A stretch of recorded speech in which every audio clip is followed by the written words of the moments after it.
Bienvenue à la deuxième capsule Oh là là! Cette semaine, on continue l'histoire des Saint-Laurent qui veulent voguer le Saint-Laurent. On voit l'histoire de Agar et Ismaël, on fait des expériences et on apprend un peu plus du psaume 40, versets 2 à 6. Allons-y!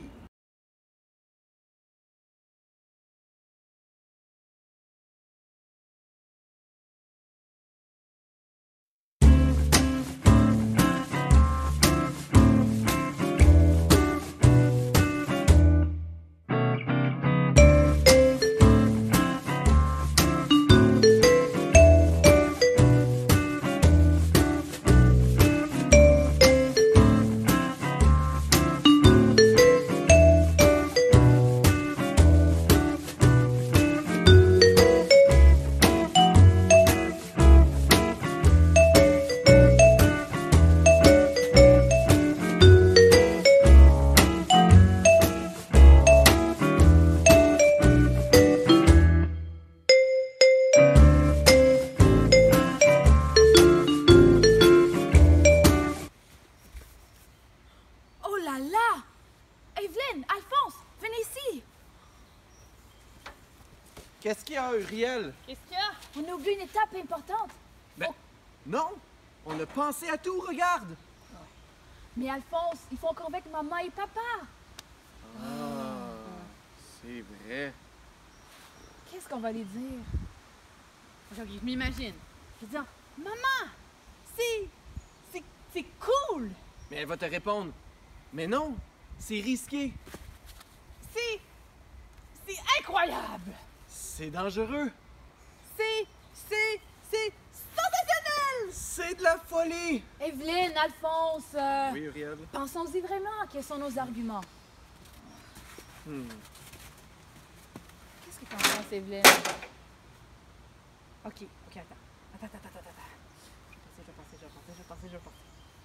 Ok, on va leur dire que ça va nous aider avec le sens des responsabilités. On est plus autonome, on va développer notre autonomie en faisant ça. Oh, c'est bon ça. Ouais. Puis, rappelez-vous, papa qui nous parle de notre ancêtre, C'est quoi encore son nom? Louis Saint-Laurent, le lieutenant, on va pouvoir lui dire que ça va être un retour aux sources, qu'on va mieux comprendre notre héritage familial. Hey, j'aime ça, Alphonse, j'aime ça. Puis en plus, si on utilise le bateau de mon oncle et ma tante, je pense que maman va être beaucoup plus rassurée. Ouais, alors je pense que je vais aller leur parler là. Je vais leur parler mon idée d'autonomie, puis c'est une bonne Moi, je idée, pense qu'on devrait tous y aller ensemble. Ok, ouais, Ouais. faisons ça. Faisons ça. J'approuve. Ok. Alors, Je seconde.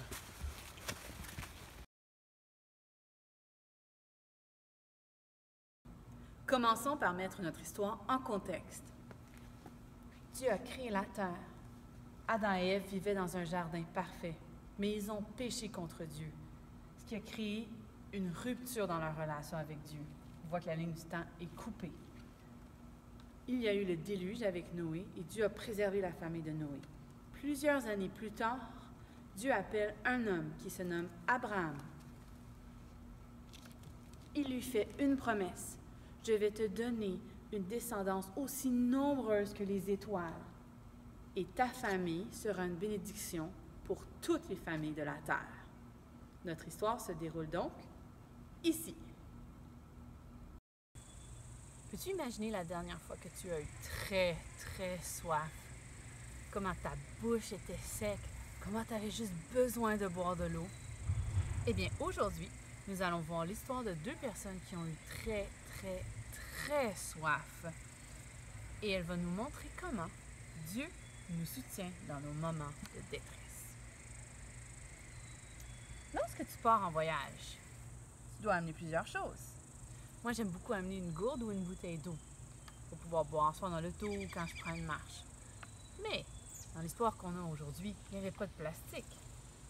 Dans le temps des temps anciens, les gens buvaient dans ce qu'on appelle des outres. Tu vois, c'est comme un sac. C'est un sac fait de peau et on mettait de l'eau là-dedans.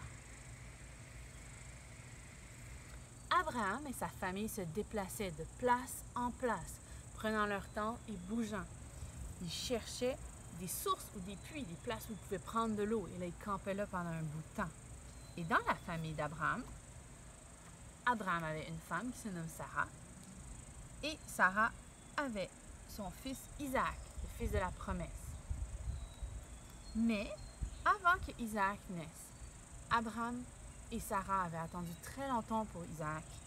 Et, à la suggestion de Sarah, Abraham a eu un fils nommé Ismaël de la servante de Sarah qui se nommait Agar. Le jour était venu. C'était une grande fête. Isaac n'était plus un bébé, mais maintenant un petit garçon, et Abraham a fait une grande fête.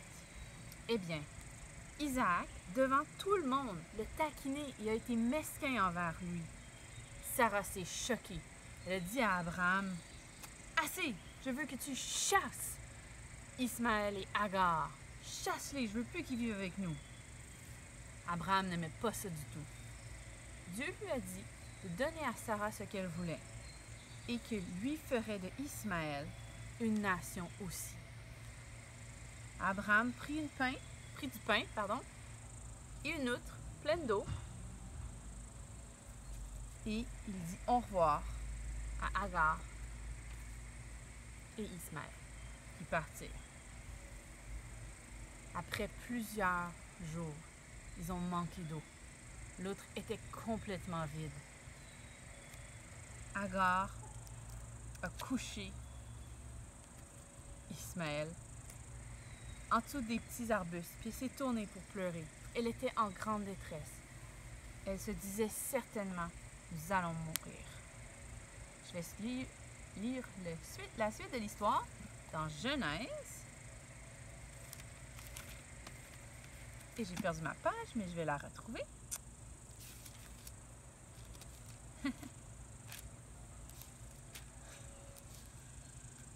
« 21, versets 17 et 18. Donc, Agar pleurait. Dieu entendit la voix du garçon, Ismaël, et l'ange de Dieu appela Agar du haut du ciel et lui dit, « Qu'as-tu, Agar? Sois sans crainte, car Dieu a entendu la voix du garçon là où il est. Lève-toi, prends le garçon, saisis-le par la main, car je ferai de lui une grande nation. » Après ça, Dieu a ouvert les yeux d'Agar et lui a permis de voir que tout près de là, il y avait un puits. Il y avait un puits dans lequel il y avait de l'eau. Donc, elle a pu prendre Ismaël et l'autre et remplir l'eau et ils ont bu. Elle a appris que lorsqu'il n'y a plus d'espoir, on peut toujours compter sur Dieu. Et vous savez quoi? Dieu a été avec eux. Ismaël a grandi et il est devenu un chasseur. Il a eu beaucoup d'enfants et il a formé une grande nation comme Dieu avait promis. Ça, c'était l'histoire.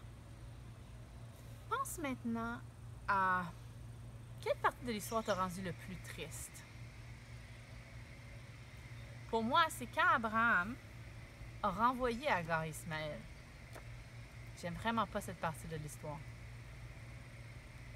Pense à la partie de l'histoire qui t'a rendu heureux ou le plus joyeux. Moi, c'est quand Agar a vu le puits, puis ont pu boire de l'eau, puis se rassasier après avoir eu tellement peur. Est-ce qu'il y a une partie de ta vie où tu peux penser à quelque chose de ta vie où c'est difficile de faire confiance à Dieu? Moi, je peux penser pour moi à plusieurs. Dieu est là pour toi dans cette chose difficile, dans ces moments que tu ne sais pas. Et tu peux te confier en lui. Dieu a pourvu de l'eau pour Agar et Ismaël. Et il va pourvoir pour toi aussi. Peut-être pas de la façon que tu penses, mais il s'occupe toujours de ceux qui aiment Dieu. D'autres leçons que je pense que cette histoire nous enseigne, bien qu'elle ne soit pas la leçon principale, c'est que Agar et Ismaël, on n'aurait pas pensé qu'ils étaient tant précieux. C'était pas la femme et l'enfant d'Abraham, c'était sa servante, puis l'enfant qu'il n'aurait pas dû avoir, puis on pourrait se penser que des gens comme ça, c'est pas important peut-être aux yeux de Dieu. Mais au contraire, Dieu les aime, Dieu les a protégés, Dieu les garde. On n'est jamais trop quelque chose ou pas assez quelque chose pour que Dieu ne pense pas qu'on soit précieux. Chacun de nous est précieux aux yeux de Dieu. Dieu est précieux aux yeux de Dieu. Il t'aime. Oui, il t'aime. Dieu nous soutient, il y a un plan. Il s'est occupé d'Ismaël, on aurait pensé, ah, il se fait renvoyer, qu'est-ce qui va arriver? Mais Dieu avait un plan, il s'est occupé de lui. Dieu nous soutient dans nos moments de détresse, dans nos moments que c'est très difficile. Lorsqu'on n'a plus d'espoir, on peut compter sur Dieu. Jésus est allé à la croix pour nous, pour toi, pour moi. À cause de nos péchés, on a été séparés de Dieu, on est en chicane avec lui, on mérite une immense punition. Mais Jésus est mort à la croix pour nos péchés. Ça donne à tous ceux qui croient en Jésus, qui vivent pour lui, la vie éternelle. Ça permet à ces gens-là, à moi, à toi, si tu crois, qu'on ne soit jamais tout seul, qu'on puisse toujours compter sur le plan de Dieu et qu'on sait qu'il s'occupe de nous. Avant de passer à la prochaine chose, je vais prier avec toi. Donc, je vais te demander de fermer tes yeux avec moi. Merci Seigneur que nous sommes précieux à tes yeux, que nous sommes importants, que tu ne nous oublies jamais. Merci que dans notre tristesse, tu nous soutiens, tu nous gardes. Quand on est inquiet, quand on ne sait pas ce qui va se passer, tu es là et tu nous gardes, tu t'occupes de nous. Oui, nous voulons compter sur toi. Donne-nous la force et la foi, Seigneur, de te faire confiance en toutes circonstances. Au nom du Seigneur Jésus, Amen.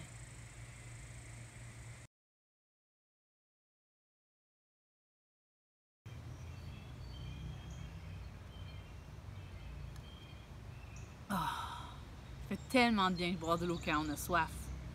Si tu veux, j'ai une petite expérience drôle qu'on peut faire ensemble, très très simple.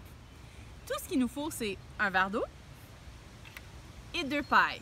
Donc si tu veux le faire avec moi, tu veux faire pause dans la vidéo, aller chercher 2 pailles et te remplir un bon verre d'eau. Si j'aspire par la paille, évidemment, l'eau monte. Et si je mets 2 pailles dans l'eau, j'ai 2 fois la quantité d'eau qui monte. Mais qu'est-ce qui se passe si j'ai une paille qui est à l'extérieur et une paille qui est dans mon verre d'eau? On essaie. Encore, on essaie encore. Il n'y a aucune eau qui monte. Essayons d'aspirer vraiment, vraiment fort. Ok, j'ai eu, j'ai eu un petit peu d'eau qui est montée, mais vraiment peu. Pourquoi quand j'aspire dans les 2 pailles, il n'y a absolument rien qui monte? Eh bien, c'est parce que pour que l'eau puisse monter, on doit être capable de faire ce qu'on appelle le vide, qui veut dire qu'on monte l'air, l'air monte dans cette paille-là monte, et donc là, il n'y a rien là, donc l'eau monte. Mais si je fais juste aspirer dans une paille à l'air, il y a toujours de l'air qui rentre. Donc, ce qui se passe, c'est que comme j'aspire, l'air ne se déplace pas assez et l'eau ne monte pas. Donc, j'aspire, mais il n'y a rien qui va dans ma bouche, sauf de l'air. Essaye à la maison si tu veux. Je suis contente qu'Agar et Ismaël, c'était pas comme ça quand ils ont bu. Mais c'est drôle pareil. Faisons une autre expérience. Pensons aux plantes dans le désert.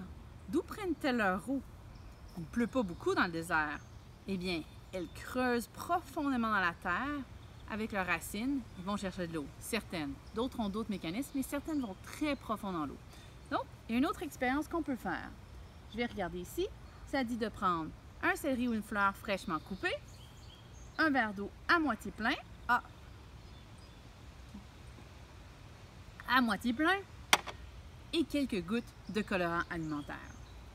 Je vais ajouter quelques gouttes de colorant à mon eau. C'est fait. Ensuite, je taille la bas de la tige. C'est fait. Et je le mets dans l'eau. Et ensuite, j'attends 1 heure. 1 heure. Oh, avez-vous 1 heure?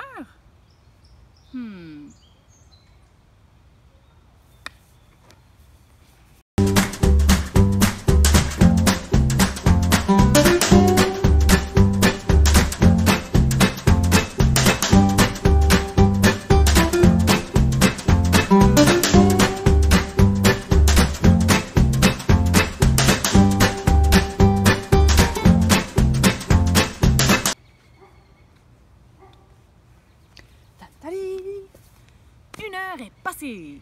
Alors, c'est temps de regarder. Oh, on voit un peu que l'eau a commencé à être aspirée et que les différents canaux dans le céleri sont bleus. Je vous le montre de plus près.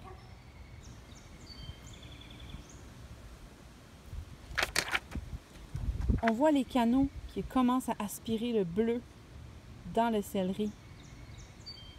Ça montre vraiment que l'eau monte dans le céleri. C'est quelque chose de voir comment Dieu a créé différentes plantes pour emmagasiner l'eau, pour aspirer l'eau.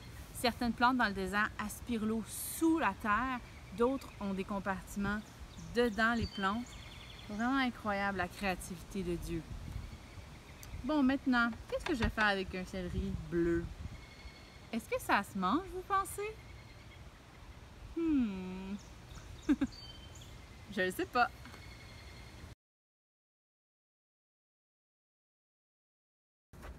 C'est l'heure du verset!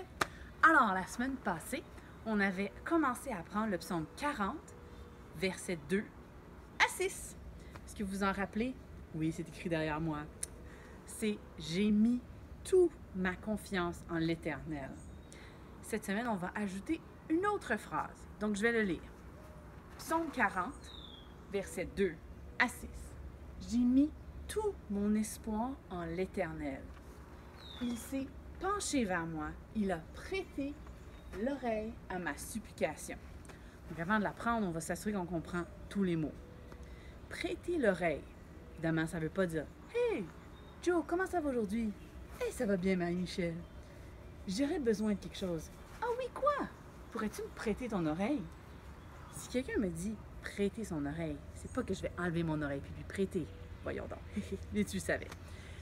Prêter l'oreille, ça veut dire tu écoutes attentivement. Donc, si quelqu'un me dit « veux-tu me prêter l'oreille », c'est qu'il me demande de me l'écouter avec beaucoup d'attention. Alors, c'est ce que Dieu fait pour nous. Il a prêté l'oreille à quoi? Ma supplication. Tu sais, quand tu veux quelque chose, ben, tu le demandes. Tu dis « Maman, est-ce que je pourrais avoir, je sais pas, un bonbon? » Bon, mes parents disaient rarement oui à ça. Mais peut-être, est-ce que je peux aller jouer dehors? Ça, mes parents disaient plus souvent oui. Mais tu sais, quand tu veux vraiment quelque chose, tu fais pas juste le demander. Tu supplies, tu dis « S'il vous plaît, est-ce que je peux, s'il vous plaît, faire telle chose, avoir telle chose? » Alors, quand on dit que Dieu prête l'oreille à notre supplication, ça veut dire qu'il nous écoute attentivement quand on a vraiment des désirs qui sont profonds. Oui, des fois, on demande à nos parents de jouer dehors et toutes ces choses-là. Mais parfois, il y a des choses plus difficiles dans nos vies. On supplie Dieu. Et Dieu n'est pas loin. Dieu nous écoute. Il prête l'oreille. Il est proche. Il écoute attentivement. Alors, en premier lieu, on va dire la nouvelle partie du verset quelques fois. Et ensuite, on va le dire au complet. Il s'est penché vers moi. Alors, je t'encourage à faire un mouvement de penchement. Tu peux faire comme ça, comme ça, tu peux faire comme ça. Mais Dieu s'est penché vers nous. Il est venu proche de nous. Il s'est penché vers moi. Il a prêté l'oreille à ma supplication. Deuxième fois. Il s'est penché vers moi. Il a prêté l'oreille à ma supplication. Il s'est penché vers moi. Il a prêté l'oreille à ma supplication. Il s'est penché vers moi. Il a prêté l'oreille à ma supplication. Une dernière fois. Il s'est penché vers moi. Il a prêté l'oreille à ma supplication.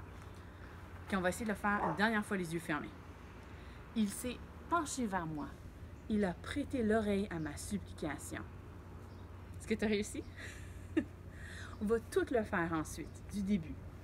Psaume 40, versets 2 à 6. J'ai mis toute ma confiance en l'Éternel. Il s'est penché vers moi. Il a prêté l'oreille à ma supplication. Est-ce qu'on peut essayer de le faire vraiment vite? Psaume 40, versets 2 à 6. J'ai mis toute ma confiance en l'Éternel. Il s'est penché vers moi. Il a prêté l'oreille à ma supplication. Et peut-être maintenant juste de rythme normal. Psaume 40, versets 2 à 6. J'ai mis toute ma confiance en l'Éternel. Il s'est penché vers moi. Il a prêté l'oreille à ma supplication. Bon travail! Et c'était la deuxième capsule. Si jamais tu veux m'envoyer ton vidéo de « Bonjour », oublie pas de le faire. Et même si tu as fait l'expérience avec le céleri, j'aimerais bien voir des photos. Tu peux me dire si j'ai la permission de le mettre dans les vidéos. L'adresse courriel, c'est le camp@ecdp@gmail.com. Bonne semaine et à la semaine prochaine!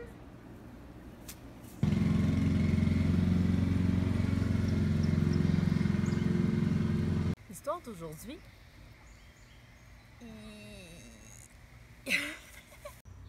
Regardez, j'ai cassé le céleri et on voit qu'il y a du bleu qui a monté dedans, même si on ne le voit pas très bien. On voit du bleu ici. Le psaume 40, versets 2 à 6. Quel... Pars, c'est moi qui pars. Vas-y.